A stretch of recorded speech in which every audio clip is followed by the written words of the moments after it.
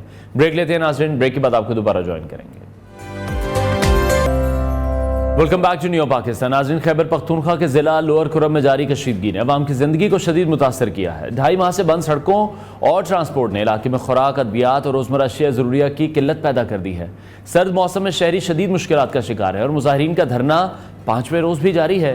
کشیدگی کے 78 دن مکمل ہو چکے ہیں لیکن حالات معمول پر آنے کا کوئی آثار نظر نہیں آ رہا. ضلعی صدر ٹریڈ یونین کے مطابق مین شاہراہ اور افغان سرحد سمیت تمام راستے بند ہونے کی وجہ سے بازار اور جو تجارتی سرگرمیاں ہیں وہ بھی مکمل طور پر معطل ہیں. حکومت نے علاقے کو آفت زدہ قرار دیتے ہوئے ریلیف ایمرجنسی نافذ کی ہے اور سڑکوں کی بحالی کے لیے اسپیشل پولیس فورس کے قیام کا فیصلہ کیا ہے. دوسری طرف مشیر اطلاعات خیبر پختونخوا بیرسٹر سیف کے مطابق فرقہ وارانہ منافرت پھیلانے والے سوشل میڈیا اکاؤنٹس کے خلاف سخت کارروائی کے لیے FIA کا خصوصی سیل بھی قائم کیا گیا ہے اور مزید پولیس چیک پوسٹوں کے قیام اور علاقے کو بنکرز اور اسلحے سے پاک کرنے جیسے اقدامات بھی کیے جا رہے ہیں تاکہ یہاں پر بھی دیرپا امن قائم کیا جا سکے. یہ صورتحال اس وقت علاقے کی ترقی اور عوامی مسائل کے حل کے لیے ایک بڑا چیلنج بنی ہوئی ہے. اسی حوالے سے مزید بات کریں گے سینئر کارسپونڈنٹ لحاظ علی نے ہمیں جوائن کیا. لحاظ, بہت شکریہ ہمیں شو میں جوائن کرنے کے لیے. سب سے پہلے میں چاہوں گا مختصراً آپ ہمیں بتا دیں کہ اس تنازع کی جو بنیادی وجوہات تھیں وہ کیا تھیں, پھر ہم آگے چلتے ہیں.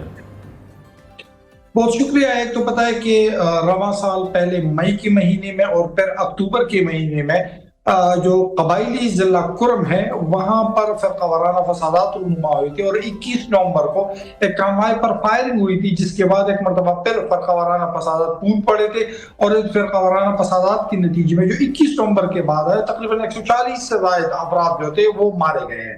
اس وقت اگرچہ سیز فائر کیا گیا ہے لیکن جس طرح بھی تھوڑی دیر پہلے آپ نے ذکر کیا قبائلی ضلع کرم جو ہے وہ افغانستان کی پکتیکا, پکتیا, اس کے علاوہ خوست اور افغانستان کا جو ننگرہار صوبہ ہے اس کو بھی ٹچ کر رہا ہے. لیکن اس وقت چونکہ مین شاہراہ جو ہے وہ اس کشیدگی کی وجہ سے بند ہے, ہیلی کاپٹر کے ذریعے لوگوں کو تو نکالنے کی کوشش کی جا رہی ہے اور اب تک جو صوبائی حکومت کا ڈیٹا ہے اس کے مطابق تقریباً 500 سے زائد افراد کو وہاں سے نکالا جا چکا ہے. لیکن وہاں پر غذائی اشیاء کی بھی قلت ہے, ادویات کا بھی مسئلہ ہے اور ایک اہم مسئلہ جو ہے وہاں سے مریضوں کو نکالنے کا ہے. تو یہ چند امور ہے جو اس وقت وہاں پر قبائلی ضلع کرم کے عوام ہے اس کو درپیش. جی ٹھیک ہے. اچھا, 77 دن اب ہو چکے ہیں اس کشیدگی کو. اس کے دوران آپ کیا دیکھ رہے ہیں, حکومت کی طرف سے فوری اقدامات کیا کیے گئے, ان کے نتائج کیا نکل رہے ہیں؟ 2 قسم کے جرگے تشکیل دی گئی تھے. ایک مقامی سطح پر جرگہ تھا اور ایک جرگہ جو ہے وہ حکومت کی سطح پر ہے. تو دونوں جرگے اس وقت فعال کردار ادا کر رہے ہیں. لیکن اگر قبائلی ضلع کرم کی تاریخ کو دیکھ لیں تو یہ بہت بڑا مسئلہ ہے کہ جس کی وجہ سے اس کو دنوں میں تو حل نہیں کیا جا سکتا. اس وقت جو دونوں فریقین ہیں اس کے درمیان اعتماد کا شدید فقدان ہے اور اعتماد کی شدید فقدان کی باعث اس وقت وہاں پر قیام امن کو اصل میں ممکن نہیں بنایا جا سکا. اس وقت سیز فائر تو ہے, جنگی کوششیں بھی جاری ہے, ادویات کی فراہمی بھی کسی نہ کسی طریقے سے کی جا رہی ہے, لیکن جو مسئلہ ہے وہ حل نہیں ہوا. قبائلی ضلع کرم میں 7 ایسے مقامات ہیں جہاں پر اراضی کا تنازع ہے جو بار بار فرقہ وارانہ تنازع کی شکل اختیار کر لیتا ہے, خصوصاً بارش خیل اور پاڑا چنکنی کا جو علاقہ ہے جہاں پر اس وقت بھی ایک قسم سے کرفیو نافذ کر دی گئی ہے. تو یہ وجہ بنیادی کہ وہاں پر قبائلی ضلع کرم میں اس وقت جو ہے وہاں پر لوگ محصور ہو کر رہ گئے ہیں. جہاں پر آپ نے ذکر کیا یہ پاڑا چنار کا, تو پاڑا چنار کا وہ علاقہ انتہائی خوبصورت ہے اور آج جب ہم بات کر رہے ہیں وہاں پر درجہ حرارت جو ہے وہ -4 درجے سینٹی گریڈ ہے. تو وہاں پر کئی ایسی ضروری اشیاء جو ہے وہ چاہیے ہوگی لیکن اس وقت وہاں پر وہ دستیاب نہیں ہے. جی ٹھیک ہے. اچھا, جیسے سڑکیں ابھی بند ہیں, جو بنیادی اشیاء ضروریہ ہے اس کی بھی وہاں پر قلت ہے, اس کے حوالے سے جو عوام ہیں ان کا کیا رد عمل ہے وہ بھی بتائے گا. اور اگر ہم حکومتی ریلیف ایمرجنسی کی بات کریں تو اس کے تحت ابھی کتنی کو امداد متاثرہ عوام تک پہنچی ہے؟ دیکھیں, ہیلی کاپٹر کے ذریعے تو اب بڑی تعداد میں اشیاء خوردونوش کو فراہمی کو ممکن نہیں بنا سکتے. صرف ادویات کے عروبی جو بیسک میڈیسنز ہیں اس کو فراہم کیا جا سکتا ہے اور اس کو کافی حد تک کیا جا رہا ہے. لیکن جب 1 اکتوبر 2024 سے راستہ بند ہو اور آپ نے جس طرح ذکر کیا 70 دن سے زائد ہو چکے ہیں تو وہاں پر پیٹرول کا ایک ٹینکر بھی نہیں گیا ہے، تو اس کا مطلب ہے کہ وہاں پر پیٹرول تقریباً یا تو ختم ہوا ہے یا ختم ہونے کو ہے۔ اس کے علاوہ جو اشیاء خوردنوش ہے، فار ایگزامپل وہاں پر آٹا وغیرہ ہے تو وہاں پر تو اپنی گندم نہیں ہوتی، اور وہاں پر جو بیسیکلی سرکاری گودام کا گندم موجود تھی اس کو چکیوں کی ذریعے پسوانے کے لیے احکامات جاری کی گئے ہیں۔ لیکن صرف یہ تو نہیں ہے، سبزیاں بھی وہاں پر چاہیے ہوں گی، وہاں پر دیگر اشیاء بھی چاہیے ہوں گے، کیونکہ پاڑا چنار تو خود کفیل نہیں ہے۔ اسی وجہ سے وہاں پر اس وقت ایک انسانی المیہ جنم لے سکتا ہے اگر اس راستے کو کھولا نہیں گیا۔ اگرچہ حکومت نے 2 دن پہلے جو خیبر پختونخوا کابینہ کا اجلاس ہوا تھا وہاں پر ایمرجنسی نافذ کر دی گئی ہے، لیکن اس ایمرجنسی کے نفاذ کے باوجود وہاں پر راستوں کو نہیں کھولا جا سکا۔ خیبر پختونخوا حکومت نے یہ بھی فیصلہ کیا ہے کہ 400 پولیس اہلکار جو ہے وہ اس راستے پر جو بگن، صدا، علیزئی اور پھر پاڑا چنار تک جاتے ہیں صرف اس راستے کی حفاظت کے لیے تعینات کی جائیں گے، اور ان کی بھرتی کا عمل بھی عنقریب شروع کیا جائے گا، تب کہیں جا کے ممکن ہو سکے گا۔ لیکن اس وقت وہاں پر شدید سردی ہے، برف باری بھی ہوئی ہے، جس کی وجہ سے وہاں پر پاڑا چنار میں بالخصوص لوگ محصور ہو کر رہ گئے ہیں۔ ٹھیک ہے، اچھا لحاظ جس طرح سے آپ یہ بتا رہے ہیں کہ اسپیشل پولیس فورس کا قیام ہوگا، چیک پوسٹوں کی جو تعداد ہے اس کو بھی بڑھانے کی بات کی جا رہی ہے، لیکن آپ یہ سمجھتے ہیں جب ہم گراؤنڈ ریالٹی کی بات کرتے ہیں کیا یہ اقدامات امن قائم کرنے کے لیے کافی ہوں گے، یا پھر آپ کو لگتا ہے کہ ایک پالیسی کوئی ضرور بنانی پڑے گی؟ دیکھیں پالیسی تو چاہیے ہوگی، کیونکہ جب یہ فرقہ وارانہ فسادات ہوتے ہیں تو فرقہ وارانہ فسادات میں مسئلہ یہ ہوتا ہے کہ دونوں فریقین کے لیے پھر باہر سے مدد کے لیے لوگ آتے ہیں، اور جس کی وجہ سے لڑائی شدت اختیار کر لیتی ہے۔ کبھی گلگت بلتستان کے لوگ آتے ہیں تو کبھی افغانستان وغیرہ کے، اور کبھی اور جو وزیرستان کے لوگ ہوتے ہیں وہ اس لڑائی کا حصہ بن گئے۔ پالیسی کی ضرورت ہے، ریٹ آف گورنمنٹ جو ہے اس کی ضرورت ہے، لیکن جو بنیادی اور سب سے بڑا اہم مسئلہ ہے وہ ہے basically D weaponisation of the کرم ایجنسی۔ جب تک آپ قبائلی ضلع کرم کو ڈی ویپنائز نہیں کریں گے وہاں پر قیام امن کو ممکن نہیں بنایا جا سکے گا۔ 2011 میں قبائلی ضلع کرم کہ دونوں فریقین کے درمیان مری میں ایک معاہدہ ہوا تھا، اس مری معاہدے کو ریوائیو کیا جائے، اس کو ریوائز کیا جائے، اور ریوائز کرنے کے ساتھ اس پر عمل درآمد کو یقینی بنایا جائے، اور وہاں پر اس کے علاوہ جو اراضی کا تنازع ہے وہ ونس فار آل اس کو ختم کیا جائے۔ جب تک یہ 3-4 مسئلے حل نہیں ہوں گے قبائلی ضلع کرم میں چند عرصے بعد دوبارہ اس طرح کے فسادات ٹوٹ سکتے ہیں۔ ٹھیک ہے، اچھا جس طرح سے فرقہ وارانہ منافرت پھیلانے والے وہاں پر جو سوشل میڈیا اکاؤنٹس ہیں ان کے خلاف آپ کیا دیکھ رہے ہیں، وہ کارروائی کی رفتار کیا ہے، یہ جو کارروائی کی جا رہی ہے وہ مؤثر بھی ہے یا نہیں، اور ان اکاؤنٹس کی نشاندہی اور اگر ہم ان کو بند کرنے کے لیے ایف آئی اے کے جو اقدامات ہیں وہ کتنے عملی نظر آئے ہیں آپ کو؟ بہت اچھے اقدامات ہیں اور میرے خیال میں اس سے سخت ہونی چاہیے، لیکن مسئلہ اس کا یہ ہے کہ جو مقامی کرم کے اکاؤنٹس ہیں وہ کم آپریٹ ہو رہے ہیں، جو خلیجی ممالک ہے، جو یورپی ممالک ہے وہاں سے جو اکاؤنٹس آپریٹ ہو رہے ہیں ان کا بہت بڑا مسئلہ ہے۔ ایک تو یہ ہے کہ پرانی ویڈیوز کو بار بار عجیب طریقوں سے شیئر کیا جا رہا ہے کہ یہ حملے کی ویڈیو ہے، حالانکہ اس کا اس حملے سے کوئی تعلق نہیں۔ 4 اور 5 اور 8 اور 10 سال پرانی ویڈیوز کو شیئر کیا جاتا ہے، تصاویر کو شیئر کیا جاتا ہے۔ تو اس طرح کی جو عملیات ہوتی ہیں، اس طرح کی جو ویڈیوز ہوتی ہیں یا جو سوشل میڈیا اکاؤنٹس منافرت پھیلاتے ہیں، اس پر میرے خیال میں حکومت کو تاحال کوئی بڑی کامیابی حاصل نہیں ہوئی ہے۔ اس کا بنیادی جو ہے وہ کرم کے لوگوں کو اس مسئلے کا حل ڈھونڈنا ہوگا اور ان کو اپنی صفوں سے ان لوگوں کو نکالنا ہوگا۔ ٹھیک ہے، اچھا مظاہرین کے مطالبات ابھی آپ کیا دیکھ رہے ہیں، ان کے بارے میں جو حکومتی موقف ہے وہ کیا ہے؟ دیکھیے حکومت کا جو بنیادی موقف ہے وہ تو کہہ رہے ہیں کہ ہم راستے کھول رہے ہیں، لیکن صرف مجھے بتائیے کہ قبائلی ضلع کرم کے پاڑا چنار کے علاقے میں لاکھوں لوگ اس وقت وہاں پر پھنسے ہیں، ان کو آٹی کی ضرورت ہے، ان کو ادویات کی ضرورت ہے۔ آپ کو حیرانگی ہوگی اس وقت سینٹرل اور لوئر کرم کے تمام سکول بند ہیں، یعنی 3 مہینوں سے یا 2.5 مہینوں سے تقریباً وہ تمام سکول وہاں پر بند ہے۔ وہاں پر عدالتیں جو ہیں وہ نہیں چل رہی ہے، وہاں پر پولیس اسٹیشن جو ہے وہاں پر فعال نہیں ہے، وہاں پر وہ راستہ ہی بند ہے۔ تو مجھے بتائیں وہاں پر کس طرح کی طریقے سے وہاں پر قیام امن کو اور دیگر کوششوں کو کامیاب بنایا جا سکے گا۔ حکومت کو چاہیے کہ فوری طور پر جرگے کو فعال کرے اور فعال سے فعال تر کیا فوری طور پر جرگے کو فعال کیا جائے۔ بہت شکریہ لحاظ علی، ہمیں ان تمام تر صورتحال سے اپڈیٹ کر رہے تھے۔ بریک لیتے ہیں ناظرین، بریک کے بعد آپ کو دوبارہ جوائن کریں گے۔ آج 25 دسمبر کو بانی پاکستان محمد علی جناح کا 148واں یوم ولادت پورے ہی ملک میں عقیدت و احترام کے ساتھ منایا جا رہا ہے۔ قائد اعظم محمد علی جناح کی قیادت، بصیرت اور بے مثال جدوجہد نے برصغیر کے مسلمانوں کو نہ صرف ایک آزاد ریاست دی بلکہ ایک نئی امید اور منزل کا راستہ بھی دکھایا۔ آج ہم ان کی قربانیوں اور رہنما اصولوں کو یاد کرنے کے ساتھ ساتھ ان کی زندگی کے جو آخری دن ہیں ان پر بھی روشنی ڈالیں گے جو ہماری تاریخ کے ایک اہم اور حساس پہلو کی نمائندگی کرتے ہیں۔ قائد اعظم کے آخری 60 دنوں کی کہانی خاص طور پر زیارت میں ان کے قیام، ان کی صحت کی خرابی اور ان کے ارد گرد موجود لوگوں کے کردار پر ہمیشہ سے ہی سوال اٹھتے رہے ہیں۔ زیارت منتقل ہونے کا فیصلہ کیوں کیا گیا اور اس فیصلے کے پیچھے کس کا مشورہ تھا؟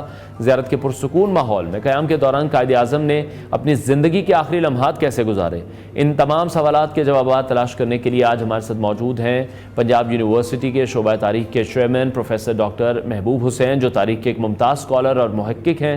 ڈاکٹر صاحب کا جو تحقیق ہے اور تجزیہ ہے وہ تاریخ کے اہم واقعات کو بہتر طور پر سمجھنے میں ہماری مدد فراہم کرے گا۔ ان سے اس حوالے سے مزید جانیں گے کہ قائد اعظم کے آخری دنوں کے جو پہلو ہیں یہ ہماری تاریخ میں کیا اہمیت رکھتے ہیں، ہمیں ان سے کیا سبق سیکھنا چاہیے۔ ڈاکٹر صاحب بہت شکریہ ہمیں شو میں جوائن کرنے کے لیے۔ بہت شکریہ، آپ کا شکریہ کہ موقع دیا مجھے۔ سر سب سے پہلے تو میں جاننا چاہوں گا کہ قائد اعظم کو جو زیارت منتقل کرنے کا فیصلہ تھا وہ کن حالات میں کیا گیا تھا؟ اس فیصلے کے پیچھے جو بنیادی عوامل تھے وہ آخر کیا تھے؟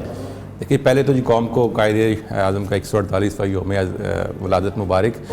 بہت بڑے لیڈر تھے جنہوں نے اپنی انت تک جد و جہد سے ہمیں آزادی دلائی۔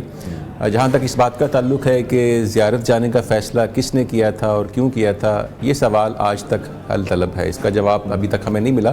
لیکن قائد اعظم کی جو بہن ہے محترمہ فاطمہ جناح، انہوں نے جو کتاب لکھی ہے میرا بھائی، اس میں وہ درج کرتی ہیں کہ یہ فیصلہ قائد اعظم کا ذاتی فیصلہ تھا کہ 14 جولائی 1948 کو وہ زیارت منتقل ہوئے۔ اور ظاہر ہے کہ اس وقت ان کی جو صحت تھی وہ اس بات کی اجازت نہیں دیتی تھی کہ وہ بہت زیادہ مشقت کریں، بہت زیادہ ایکٹیو رول پلے کریں، تو کچھ عرصے کے لیے وہ آرام کی غرض سے، ریلیکس ہونے کی غرض سے زیارت تشریف لے گئے، یعنی کہ پاکستان بننے کے تقریباً 11 مہینے، ایگزیکٹ 11 مہینے جی تقریباً 11 مہینے کے بعد۔ تو ظاہر ہے کہ جب وہاں وہ تشریف لے گئے تو ایک ہفتے کے بعد ان کی حالت مزید خراب ہو گئی، ابتر ہو گئی۔ تو پھر کہا گیا کہ وہاں پر کوئٹہ میں ایک نامور جو فزیشین ہے ریاض علی شاہ صاحب، وہ تشریف لائے ہوئے ہیں، تو آپ ان سے اپنا معائنہ کروا لیں۔ تو قائد اعظم نے انکار کر دیا کہ میں بالکل ٹھیک ہوں، معدے میں ہلکی پھلکی تکلیف ہے، میں تندرست ہو جاؤں گا۔ لیکن آہستہ آہستہ ان کی صحت بگڑتی چلی گئی۔ تو پھر محترمہ فاطمہ جناح نے، جو ڈاکٹر صاحب کے اپنا قائد اعظم کے سیکرٹری تھے فاروق منیر، ان کے ذریعے جو کیبنٹ سیکرٹری تھے چودھری محمد علی، ان کو کہا گیا کہ آپ لاہور کے جو مشہور فزیشین ہیں الہی بخش، ڈاکٹر الہی بخش، آپ ان کو یہاں پر بلائیں۔ تو وہ 23 جولائی کو پھر کوئٹہ پہنچے، ٹھیک ہے، اور پھر اگلے دن انہوں نے ڈاکٹر صاحب اپنا قائد اعظم کا معائنہ کیا۔ اور جب معائنہ کیا تو ان کو بھی قائد اعظم نے یہی کہا کہ میں بالکل ٹھیک ہوں اور آہستہ آہستہ مزید بہتر ہو جاؤں گا۔ لیکن کرنل الہی بخش نے پھر ان کو کچھ ٹیسٹ ریکمینڈ کیے۔ جب ٹیسٹ ریکمینڈ کیے تو جب ان کی رپورٹس آئیں تو پتہ چلا کہ ان کو سینے کا اور پھیپھڑوں کا جو مرض ہے وہ لاحق ہے۔ جب قائد اعظم کو یہ بات بتائی گئی تو ظاہر ہے کہ قائد اعظم پہلے سے یہ بات جانتے تھے، اور انہوں نے ان کو کہا کہ یہ بات تو میں پچھلے 12 برس سے جانتا ہوں کہ ٹھیک ہے۔ اچھا ڈاکٹر صاحب، ہمیں اس وقت قائد اعظم جو آخری 60 دن تھے وہ میں چاہوں گا اس حوالے سے میں ضرور بتائیے گا، وہاں پر جو موجود اہم شخصیات تھیں ان کا کردار اس میں کیا رہا؟ دیکھیں، آخری 60 دن بہت اہم ہیں۔ ظاہر ہے کہ بابا قوم نے اپنی زندگی کے آخری ایام زیارت میں گزارے، تو اس وقت وہاں جو لوگ ان کو ملنے گئے، ظاہر ہے کہ وہ ایک بڑی تعداد ڈاکٹرز کی تھی۔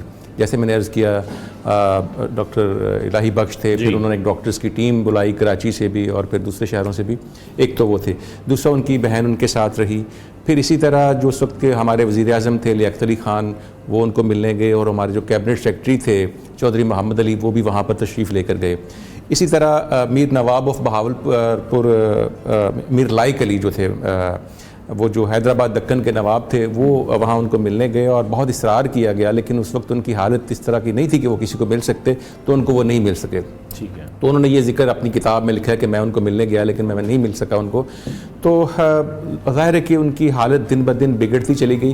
اور ایک اہم بات جو اس حوالے سے ہمیں اپنے ناظرین کو بتانی چاہیے وہ یہ تھی کہ جو ایک کتاب ہے فریڈم ایٹ مڈ نائٹ، اس میں یہ واقعہ درج ہے کہ جو اس وقت کے گورنر جنرل تھے ماؤنٹ بیٹن وائس رائے جو تھے, انہوں نے کہا کہ اگر ہمیں یہ اندازہ ہوتا کہ قائد اعظم اس حد تک علیل ہیں اور ان کو یہ بیماری لاحق ہے تو شاید ہم تقسیم ہندوستان کا فیصلہ تھوڑا ڈیلے کر دیتے اور شاید ہندوستان کو تقسیم کرنے کا موقع نہ آتا, یہ ضرورت نہ پڑتی. کیونکہ جناب وہ واحد شخصیت تھے جنہوں نے اپنی کمٹمنٹ کے ساتھ ہندوستان کو متحد رکھنے کے راستے میں ایک رکاوٹ بن چکے تھے, اور انہوں نے یہ کہا کہ جی ہم پاکستان بنائیں گے, لے کر رہیں گے پاکستان اور بن کر رہے گا پاکستان. اور یہ بعد میں پھر انہوں نے اس بات کا برملا اظہار کیا کہ اگر ہمیں اندازہ ہوتا تو شاید ہم رک جاتے. شاید اسی لیے پھر قائد نے بھی اپنی بیماری کا کسی کو جی نہیں بتایا. بالکل, وہ بالکل سیکرٹ رکھنا چاہتے تھے, بلکہ جب ڈاکٹر الہی بخش نے ان کا معائنہ کر کے کہا کہ آپ کو یہ مرض لاحق ہے تو قائد اعظم نے پوچھا کہ آپ نے فاطمہ کو بتایا ہے؟ تو اس نے کہا جی میں نے بتایا ہے. تو اس نے کہا جی کہ بالآخر وہ خاتون ہے تو وہ پریشان ہوگی تو آپ نے کیوں بتایا. بہرحال آہستہ آہستہ پھر یہ خبر سب کو پتہ چلی, لیکن ایک بات جو ہے کہ وہ اپنے مشن کے ساتھ کمیٹڈ تھے اور وہ جانتے تھے کہ اگر اس کا اظہار کسی لیول پر ہو گیا یا کسی کو پتہ چل گیا تو شاید قیام پاکستان کے راستے میں کوئی رکاوٹ پیدا ہو جائے گی. ٹھیک ہے, بہت شکریہ پروفیسر ڈاکٹر محبوب حسین صاحب ہمارے ساتھ ان کانورسیشن تھے. وقت کی کمی کے باعث ہم مزید بات نہیں کر پائے ڈاکٹر صاحب سے, اور ہم یہ چاہتے تھے کہ اس ٹاپک کو ڈیٹیل میں ضرور ڈسکس کریں اور کوشش کریں گے نیکسٹ ٹائم ایسا ضرور ہو. بریک لیتے ہیں ناظرین, بریک کے بعد آپ کو دوبارہ جوائن کریں گے. Welcome back to new Pakistan. ناظرین 2025 کا سال اب بس چند دنوں کی دوری پر ہے, اور جیسے جیسے نیا سال آ رہا ہے ایک اور اہم اعلان بھی کیا گیا ہے جو یقینی طور پر رنگوں کی دنیا میں ایک نئی دلچسپی پیدا کرے گا. جی ہاں, ہم بات کر رہے ہیں امریکہ کے پینٹون کلر انسٹیٹیوٹ کی جانب سے 2025 کے رنگ کے اعلان کا, جسے موکاموس کا نام دیا گیا ہے. پینٹون کلر انسٹیٹیوٹ ہر سال کے لیے ایک رنگ کا انتخاب کرتا ہے جو نہ صرف فیشن اور ڈیزائن کی دنیا میں مقبولیت حاصل کرتا ہے بلکہ یہ معاشرتی اور ثقافتی رجحانات کی عکاسی بھی کرتا ہے. 2025 کے لیے اس بار ماہرین نے جو رنگ منتخب کیا ہے وہ بھورا رنگ ہے جو کہ چاکلیٹ اور کافی کے شیڈ سے متاثر ہے. اس رنگ کو دیکھتے ہی آپ کے ذہن میں گرمجوشی, سکون اور سادگی کا احساس پیدا ہوتا ہے. موکاموس کے رنگ کو سکون اور سلامتی کے جذبے سے جوڑا گیا ہے. ماہرین یہ کہتے ہیں کہ یہ رنگ ہمیں ایک ایسا ماحول فراہم کرتا ہے جہاں ہم زندگی کی سادہ خوشیوں کو دوسروں کے ساتھ بانٹنے کی خواہش محسوس کرتے ہیں. ہم میں سے ہر کوئی دن بھر کی تھکن کے بعد ایسے رنگ کے ارد گرد آرام دہ ماحول کی خواہش کرتا ہے جو ہمیں سکون دے اور ہمیں اپنے اندر کی ہم آہنگی محسوس ہو. پینٹون انسٹیٹیوٹ ہر سال رنگوں کے ٹرینڈ کا جائزہ لیتا ہے, اور اس بار انہوں نے فیشن, مارکیٹنگ, سوشل میڈیا اور سیاست جیسے اہم معاشرتی پہلوؤں کو مد نظر رکھتے ہوئے یہ فیصلہ کیا گیا ہے. اس انسٹیٹیوٹ نے 1999 سے ہر سال ایک رنگ کا انتخاب کیا ہے, اور اس کے انتخاب کے پیچھے بڑی گہری سوچ اور ریسرچ چھپی ہوتی ہے. 2024 کے لیے پینٹون نے پیچ فز یعنی نارنجی مائل ہلکا گلابی رنگ منتخب کیا تھا, جبکہ 2023 کے لیے میجنٹا اور 2022 کے لیے ویری پیری جیسے منفرد رنگ سامنے آئے تھے. اور اب سوال یہ پیدا ہوتا ہے کہ آپ کو 2025 کا یہ رنگ پسند آئے گا؟ کہ آپ اس گرم اور سکون دہ بھورے رنگ کو اپنے ماحول میں شامل کریں گے؟ یہ رنگ آپ کے ذاتی ذائقے, آپ کی زندگی کے فلسفے اور آپ کی ترجیحات کو کس طرح سے متاثر کرے گا؟ یہ تو ریسرچرز ہی بہتر جانتے ہیں کہ کیوں انہوں نے اس کلر کا انتخاب کیا ہے. جیسے پینٹون کلر انسٹیٹیوٹ کے اس رنگ کا اعلان نہ صرف ایک فیشن کا رجحان ہے بلکہ یہ ایک علامت بھی ہے کہ کس طرح سے ہم اپنے ماحول میں رنگوں کے ذریعے جذبات اور پیغامات کو منتقل کرتے ہیں. پروگرام کا وقت ناظرین ختم ہوا ہے. انشاءاللہ کل پھر آپ سے ملاقات کریں گے. اپنا بہت سارا خیال رکھیے. اجازت دیجیے. اللہ حافظ.